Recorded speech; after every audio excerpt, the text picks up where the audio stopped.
gawain bahay katulad ng paghayos ng higaan,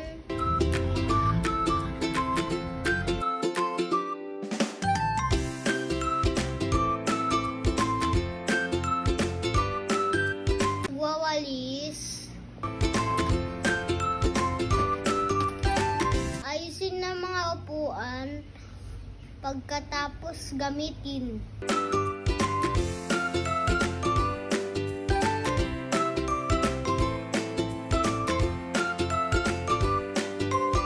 Ng mga reloan pagtapos gamitin.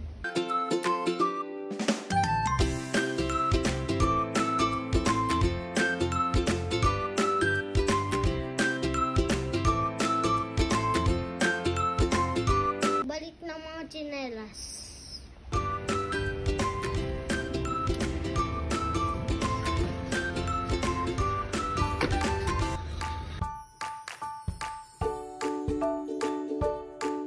Tuturo ito ng disiplina at responsibilidad.